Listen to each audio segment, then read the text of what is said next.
बोले सुखदेव भगवान की जय हो। सुखदेव जी महाराज, शंकर जी, आज महादेव, इन सब बड़े बड़े देवताओं का एक ही मत है कि बिना भगवान के भजन के ये जीव भव सागर से पार हो ही नहीं सकता। इसलिए राजन, संग को जीतो। पहले आसन, फिर श्वास, फिर संग, और चौथा बताया है जितेंद्रिया। 5 ज्ञान इंद्रियां हैं और 5 कर्म इंद्रियां हैं, यही गड़बड़ करती हैं। जो काम करने वाली ये कर्म इंद्रियां हैं, और जो इनके भोगों के रस को ग्रहण करती हो ज्ञान इंद्रियां हैं।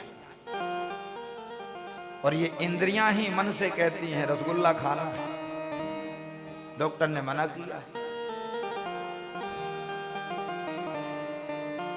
लेकिन एक नहीं है, 10 हैं, और उन 10 इंद्रियों के चक्कर में ये मन फंस जाता है बेचारा। फिर वो जैसी करती वैसी करने लगता। फिर मन बुद्धि को आज्ञा करता है। अगर आपकी बुद्धि विवेकवान है, भजन में लगी है, तो वो मन को डांट देगी। अगर आपकी बुद्धि भजन से दूर है, तो वो भी फिर मन का ही सपोर्ट करेगी। ठीक है, आज खा लेंगे, एक दिन में सोई बीमारी बढ़ जाएगी। इसलिए सत्संग से विवेक का वर्धन होता है, और विवेक बुद्धि को कंट्रोल करके रखता है, और बुद्धि मन को डांट के रखती है। आपके मन ने कहा कि अभी मोबाइल चलाना है, अगर भजन करते हो तो उसी समय बुद्धि डांट देगी, नहीं रात में 1 घंटे चलाने दूंगी, भजन कर। ऐसे बुद्धि डांट देती मन को। लेकिन ये तब होगा जब आप भगवान की कथा सुनोगे, भगवान का भजन करोगे। वरना तो आज सब काम मन के द्वारा ही हो रहे, मन जैसा कहता वैसी करते हैं। और जरूरी नहीं कि मन सही सलाह देता है, मन कभी कभी सही सलाह देता है, कभी कभी गलत सलाह देता है। इसलिए नाम जप में ये मन फंस जाता है। इसलिए राजन, जितेंद्रिया, इंद्रियों को जीतो। ऐसी कोई वस्तु ग्रहण मत करो, इन इंद्रियों को मत दो जिससे इंद्रियां बलवान हो जाए।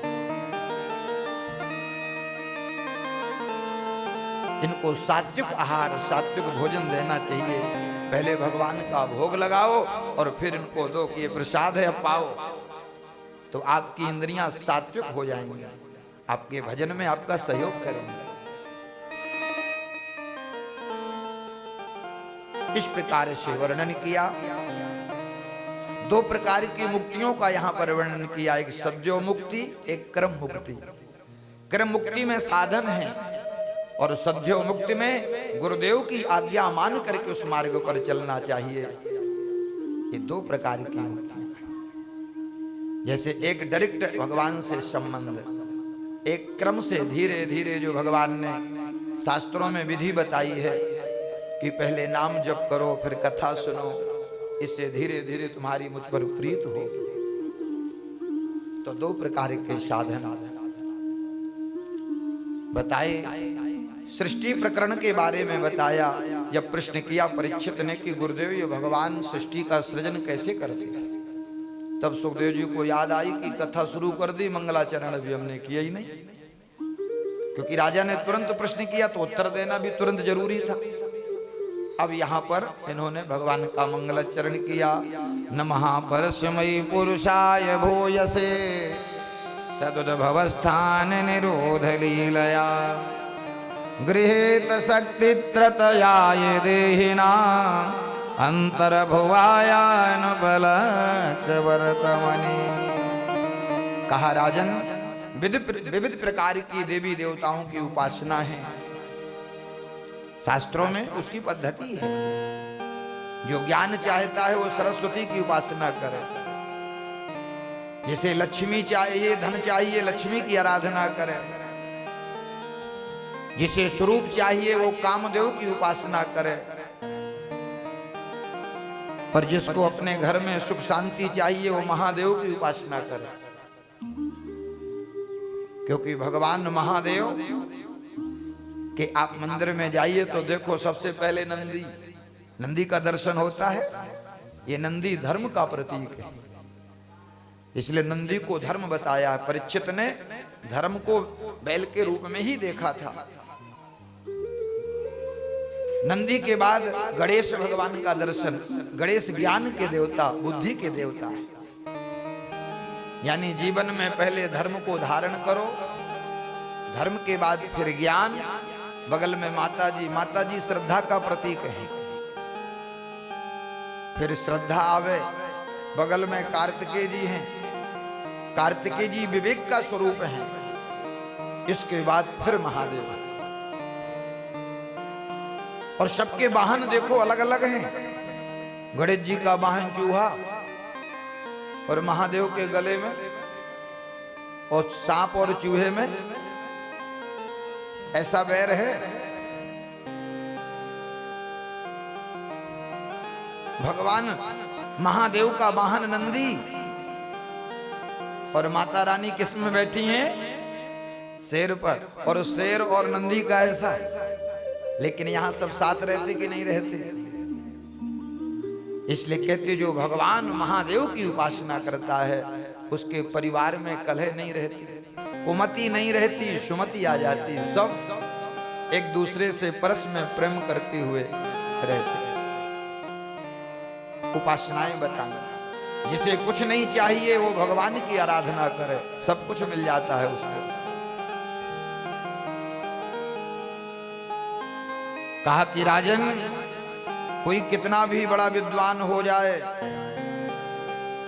कितना भी बड़ा योगी हो जाए, तपस्यावान हो जाए, लेकिन जब तक भगवान का भजन सच्चे मन से नहीं करेगा तब तक उसका कल्याण संभव नहीं। राजन, जो भगवान की कथा को श्रवण नहीं करते उनके कान सांप के बिल की तरह। बिले बतो विक्रम विक्रमानिये।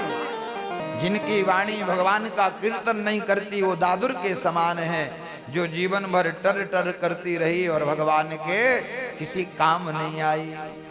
राजन, जो भगवान का भजन नहीं करती वो वाणी, वो तो दादुर के समान। जिनका शीश कभी माता पिता और गुरु गोविंद के चरणों में नहीं झुकता, ऐसा व्यक्ति जीते जी पशु के समान है। और ऐसी पशु की बड़ाई पशु ही करते हैं। परीक्षित जी ने पूछा, महाराज कौन किसकी बड़ाई करता है? तो बोले, स्वामिट बरा होष्ट खरहि संसता पुरसा पशु। राजन, पहली बड़ाई करता स्वान। स्वान माने कुत्ता। महाराज, कुत्ता किसकी बड़ाई करता है? बोले, जो आए दिन अपने घर में भौंकते रहते हैं। कई लोगों का स्वभाव होता ना घर में कलेश करने का। कभी पत्नी पर चिल्लाएंगे, कभी बिटिया पर चिल्लाएंगे, कभी बहू पर चिल्लाएंगे, कभी बच्चों पर चिल्लाएंगे। तो ऐसे व्यक्ति को देख करके कुत्ता मन ही मन बड़ा प्रसन्न होता है। बोले, हम तो कुत्ते की योनि में होकर के अपने बिरादरी वालों को देख के भौंकते हैं, ये मनुष्य होकर के भी 24 घंटे अपने परिवार के ऊपर भौंकता ही रहता है। इसलिए जरूर ये पिछले जन्म में हमारा भाई बंधु रहा होगा। कुत्ता ऐसे कहते हैं, जो दिन भर घर में महाराज चिल्लाते रहते हैं। दूसरी बड़ाई करता है राजन, बिटवारा है, ग्रामीण सुअर। सुअर महाराज किसकी बड़ाई करता है? बोलो, जो सिर्फ अपने पेट भरने में लगे हैं। कई लोग अपने बारे में ही सोचते हैं। मनुष्य के अंदर दया होती है, परोपकार की भावना होती है। पहले दूसरों के बारे में सोचता, इसके बाद अपने बारे में सोचता। तो बोले, जो नीत अनीत का ज्ञान नहीं रखते, धर्म अधर्म नहीं देखते, सिर्फ पेट भरने में लगे हैं, ऐसे लोगों को देख करके सुअर बड़ा प्रसन्न होता। बोले, जो हाल तुम्हारा वही हाल हमारा। सुअर भी महाराज जहां गंदगी मिलती वहीं मुंह मार देता है। तो जो लोग धर्म अधर्म का ज्ञान नहीं रखते, सिर्फ लगता बस पेट भरना चाहिए, परिवार का पालन पोषण होना चाहिए, ऐसे व्यक्ति को देख करके सुअर प्रसन्न होता है कि देखो, मनुष्य होकर के गंदा आचरण कर रहा है, कुछ भी खाने को तैयार है, और मैं तो सुअर की योनि में होकर के गंदा खा रहा हूं। इसलिए जरूर ये पिछले जन्म में मेरा या तो ससुर रहा होगा या साला रहा होगा। सुअर कहता। तीसरी बड़ाई करता है ऊंट।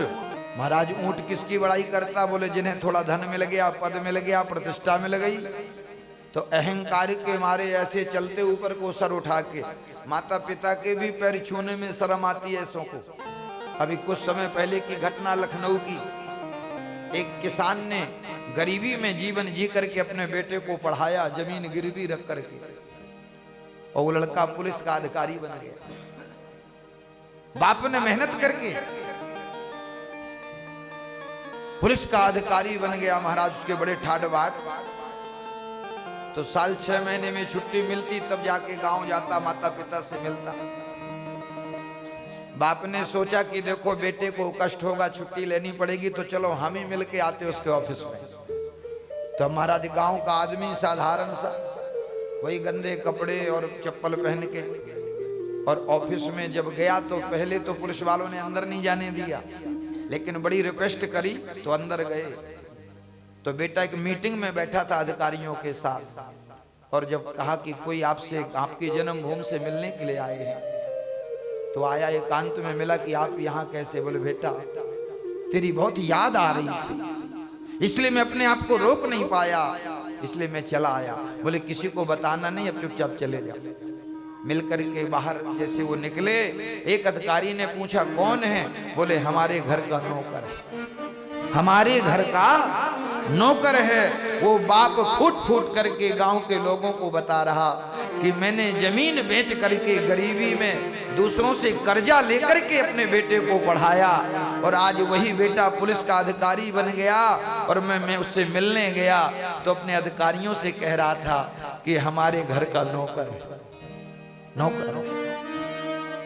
तो सुखदेव जी कहते ऐसे वो लोग जो पद प्रतिष्ठा पा करके, धन कमा करके माता पिता को भी भूल जाते हैं, ऐसे लोगों को देख करके ऊंट बड़ा प्रसन्न होता है। बोले जो चाल तुम्हारी वही चाल हमारी। ऊंट भी महाराज नीचे को नहीं झुकता, ऊंट की गर्दन हमेशा ऊपर रहती है। बोले सुखदेव भगवान की जय हो।